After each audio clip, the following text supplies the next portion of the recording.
Hey, it's Doc Edwards. This One Belly Wednesday is brought to you by Mama's Chiropractic Clinic in Cape Coral, Florida, where we focus on bellies, babies, and births. What I want to talk to you about today with this One Belly Wednesday is a very special day for me. Today is actually the 8th birthday of the very first in utero patient I took care of here at Mama's Chiropractic. Yeah, way back in January of 2012, I saw my very first patient.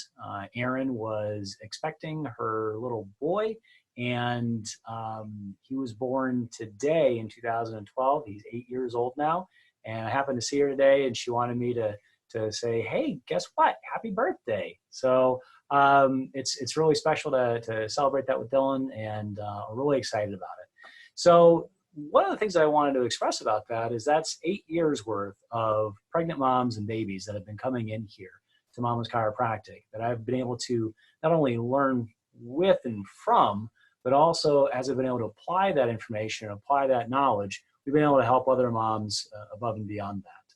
Now, listen, when we take care of our expecting moms, it's one of the big questions is, well, is this going to improve my birth? Is this going to improve my pregnancy? Is this going to improve my quality of life? And I have to say that one of the biggest things that we focus on here at Mama's Chiropractic, that I focus on as a perinatal chiropractor, actually isn't the pregnancy. One of the biggest pieces that I focus on is how that mom's doing postpartum. But a really interesting case, it's been developing in the postpartum phase since December. And this patient specifically has a benign breast tumor that she's been nursing her son, and usually this specific type of nodule in the breast will go away after pregnancy and after she's done nursing. But there were a couple other things that we screened for specifically in this office that let me know that maybe she had some other things going on as well. Quality of life is a very big focus of our work here at Mama's Chiropractic.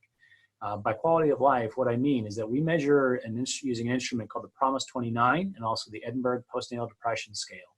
And what we do is that we look at those two pieces of information to find out from moms that they're having any issues with things like their sleep quality, their satisfaction with their social role, anxiety, depression. Any of those kinds of things can give us little flags to say that potentially we've got a miscommunication somewhere between how the brain and the body is communicating. Because how we feel on our insides, the thoughts, the emotions, they're actual things. Not a lot of people think about it like that. A lot of us think that the thoughts are just these little magical things that are happening on the inside of your head. But there's actual neurochemistry involved with every single thought and emotion that you express. Your brain releases the chemical, it floods through your system, it actually can attach into certain tissues. There's certain tissues that have preferences for certain hormones like oxytocin, and it actually changes how you physically feel on the inside of your body. Well, one of the important things related to this specific case is this relationship between not only how she feels inside, which she says, it doesn't make a whole lot of sense to her that she feels all bad, even though she's nursing and happy, but she's projecting forward with this external thing, this whatever her ecosystem internally is doing to help support this abnormal growth. And we had a really good conversation about a seminar that we went to over the weekend.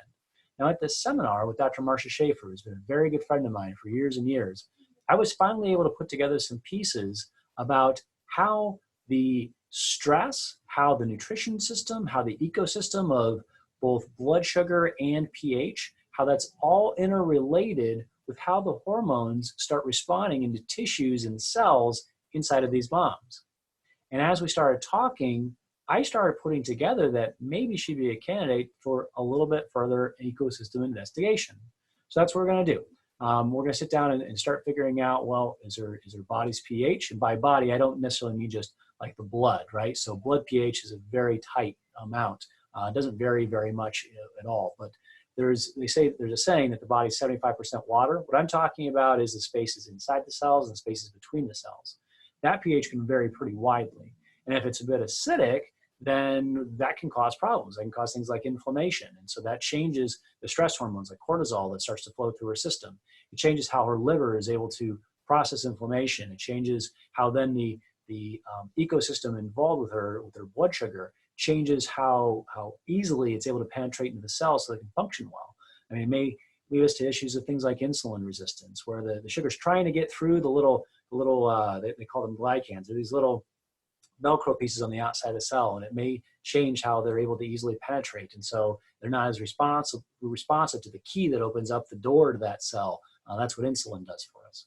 So all these things we're going to be able to investigate, and it really hit home for me how much our practice has shifted over these last 8 years. For a lot of people, when they go to a chiropractor, they go there just to get adjusted. But our mission here has always been bigger than that. Our mission has always been about community building. It's been about creating this social interaction that you can learn from other weirdos just like you. And really it's kind of like creating this self-knowledge course, this ability to, as a parent, upskill consistently, not only with you and your child, but you and your body, you and your partner. When we did our One Belly Wednesdays, this is part of that educational process. When we do our adult education events, like we did with the Sexy Brains Talk that's up on YouTube, that's all part of the commitment that I make into this practice to help not just make this a place where you're getting your subluxations checked, where we're looking to help improve the communication internally, but also how you can grow, how you can build your resilience, how you can get stronger, ideas about what you can do nutritionally with exercise, with rest, in order to help make your body more resilient. Some people are going to Costco right now and buying the living dickens out of toilet paper, right? Because they're trying to prepare their home. But what would it look like if you put that amount of intense effort into building the resilience inside your body, into building your own storehouses so that you can go through something that effectively is like what kids run around with at daycare all the time and be able to fight that off and never even know that was an issue. So resilience is really key into our office. It's one of our big touchstones that we talk about at our wellness orientation workshops. If you haven't been a patient at Mama's Chiropractic, it's a completely paradigm-changing opportunity for you, especially if you're looking for proactive ways to take care of your health. So again, this One Belly Wednesday, we're here every week. Make sure you subscribe to our channel on YouTube. We post this on our Facebook page, Mama's Chiropractic, and we're starting to rebuild our blog. So I'm really excited about that process as well. Until next time, I will be seeing you next Wednesday. We are going to be having locally an event where we're playing kickball, get out in some sunshine, and it's a picnic, but bring your own right now because we're not doing a whole lot of potluck sharing right now. But get some vitamin D, get some exercise, get some camaraderie. It's going to be a great time this Saturday out at Ruttenberg Park, 4 to 6. Look forward to seeing you soon.